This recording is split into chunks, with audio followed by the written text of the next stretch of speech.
Hello Stampers, it's Kate with Kate's Creations here to share another Stampin' Up! Card with you. I have a video from a week or so ago that I did where I made this card, and that was a lot of fun to make. And I told you that all these little circles that got punched out that have these lovely stitched edges, don't know if you can see the stitched edging or not, if I hold it just right, that I was going to make a card using these somehow. Well, I have accomplished that, and I'm going to show that to you.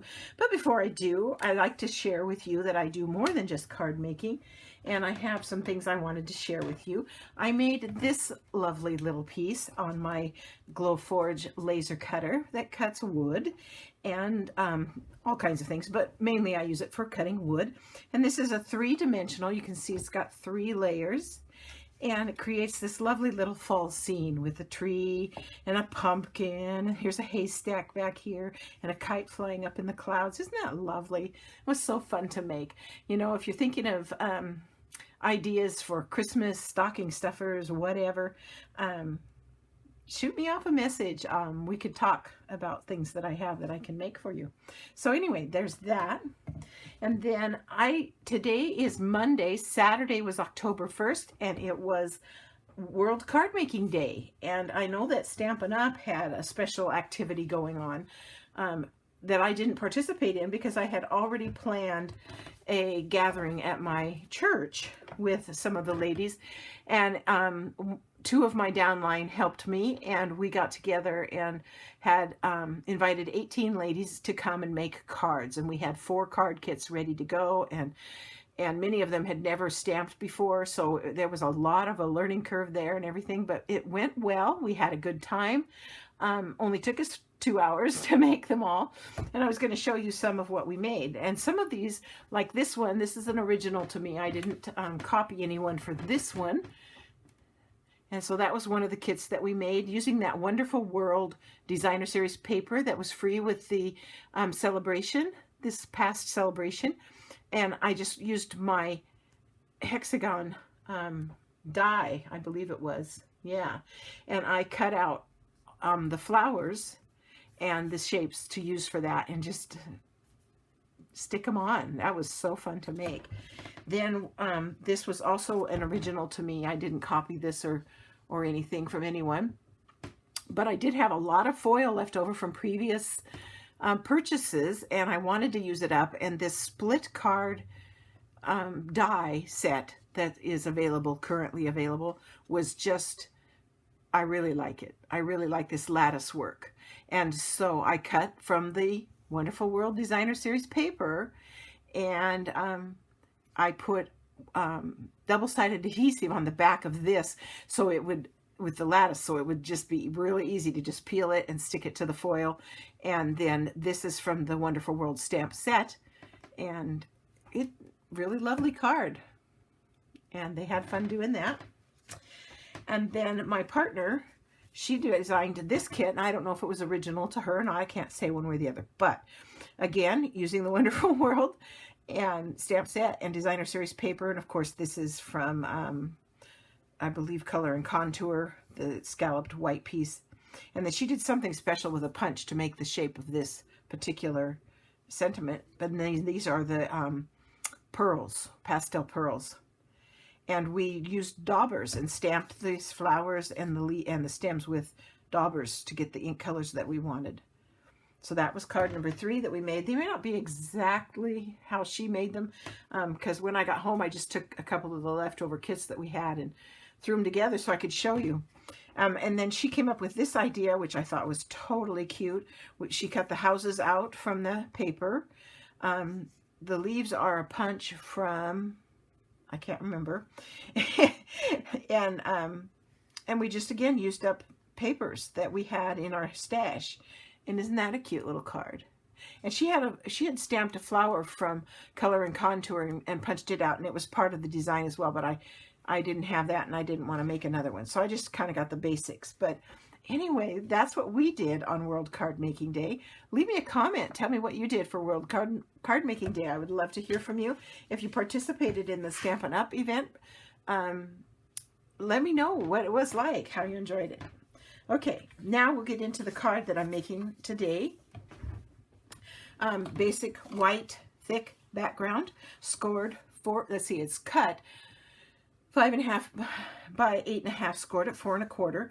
And you know, when you're folding, you always fold toward the valley. So we'll fold towards the valley and burnish with the bone folder so that we have our card front. Then I am using the Lights Aglow Designer Series papers, and these are just, they're 6 by 6, and they're in the current mini catalog, and I just, anything with a little bit of shimmer just grabs me every time. And this one, you can, I think you can see some of the shimmer in that. There's just some little gold design in there. The backs are different, of course. They don't have the shimmer, so you got a choice. I'm going to be using this side today, and the card's going to be a landscape card. This is going to just get attached with regular flat, whatever this stuff is called. You know what it's called.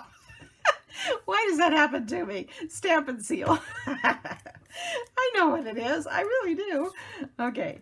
And that's funny. Okay. And I cut it 4 by 5 1/4, so it will leave an 1/8 inch white border all the way around. And as you know, as I often show, I try to just lay this down so that I hold it up so that it's not sticking until I'm ready for it to stick. And if I can get 3 edges looking fairly even, then the rest just falls into place, just like that. So there's the background. Now, we have these pieces that came from being punched out for the previous card. I've started stamping them, but I didn't finish them because I wanted you to be able to see them. I am using Evening Evergreen for this, for an accent. I believe that's the accent of these lovely lacy snowflakes in here with a soft succulent blend in there. So I'm using Evening Evergreen and the 3 snowflakes from Joyful Flurry stamp set. And I used the smallest one on these. That's this little guy right here. Then on the 2 medium ones, I'm going to use this one. And on the 1 large one, I'm going to use this one. Now, you're going to have to be able to let go of it being perfectly centered. To try and get it to be perfectly centered, you're going to be frustrated, I think. For a couple of reasons. And I didn't try to do it with the Stamparatus. I just couldn't figure out how I would make that work. If you can figure that out and want to show me or tell me about it, you let me know. Leave me a comment. Part of why it was hard for me to get them centered was, I don't know if you can see it, but the design itself is not centered on the rubber. Okay? So even though I have the picture centered on the rubber, the design is not. And so you kind of have to make yourself aware. It's wider. It's got a wider margin right around these 2 edges right here. Okay? So what I'm going to do when I stamp it is do my best to make sure that's facing me, so I know where it's at, and then allowing for it as I stamp. And that's a challenge. There's no doubt about it. But if you're willing to let go of it being perfectly centered, and you'll see when we're done that it really does look nice, and that it doesn't have to be perfect. So I'm just gonna do my best. Here we go. Not bad. Not bad at all. And number 2, I got off center on that one, but I want you, that's okay, because I want you to see it really can be lovely. Same thing on this one, narrow over here, wider over here. So I'm going to try and keep it like this. Something else that might help, and let me show you. Something else that might help get this easier to center. Let me take it off of this smaller block, and let's put it on a bigger one. Because sometimes the edge of the block actually makes it hard to see when you're staying so true to the size. So now I know that these three stems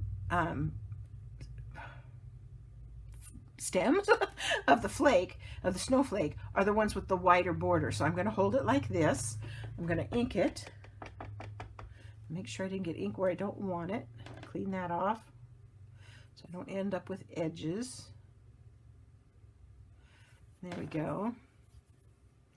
And now, because I've got a bigger block, it's easier to see my white piece behind, and I can make allowance for that wider edge on my stamp. And I can stamp it, and see, it came out much better for the center of it. So that's just a thought of putting these on a little bit larger block. Makes it much, much easier then to compensate for those sections that, see, because then you can see the edge of your white so much better. So there's a little tip for you. Then I just took these and put dimensionals on the back of them. So let's do that. And I'm not going to fix that one. I'm going to let it be. Oh, and you know what I wanted to do too? In my enthusiasm to show you how I stamped, I didn't save my largest one. So let me go back and cut one more large one here real quick. I'm just going to go off screen here and run one larger one.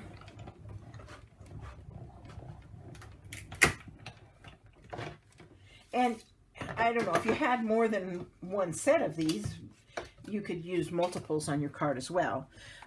Instead of using that, I'm going to stamp my sentiment on this larger one. And I'm using this Joyful Wishes, which came from the Joyful Flurry stamp set. And I put my ink away, so I need that back. And I'm going to stamp Joyful Wishes. Just like that. And that's going to be my large one. Okay, now you could very easily just put one dimensional right in the middle of these. I'll be honest, I don't think you really need more than that, especially on the little ones, of course. One is plenty. But it's up to you. I'm going to put 2 on the medium-sized ones.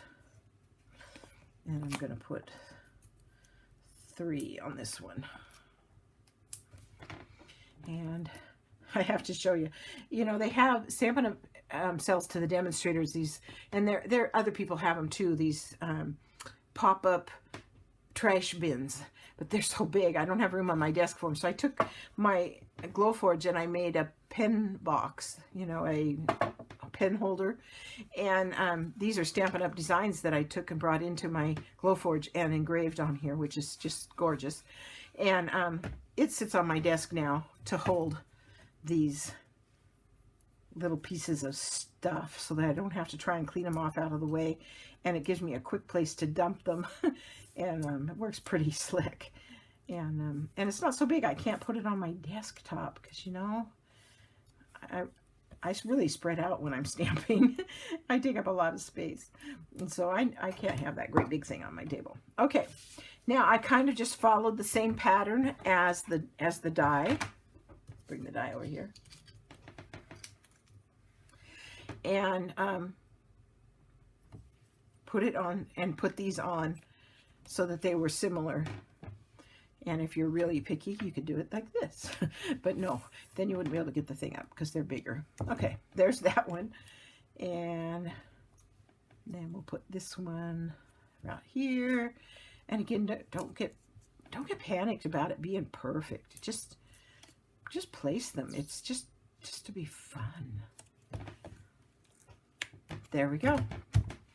And that is the card. There's the one I made as my sample before you got started. That's the one I made using the circles I took out of this one. I'll put the link for this one in the description below so that you can see it as well. But there's that. There's a couple things I made with my other pieces, my other machines and stuff, which is always fun. And I hope you enjoyed today's quick video, and that you learned something or got inspired. And because, as I said before in my previous video, this one was inspired by a gal that named Sue, and I can't remember. You'll have to watch the video because I gave reference to her, gave her credit for the inspiration, and you'll have to see it there. So anyway, Thanks for stopping by. I hope you had a wonderful day. Be sure and let me know what you did for World Card Making Day. I'm anxious to hear from you. And let me know what you think of my card. We'll talk to you later. Bye.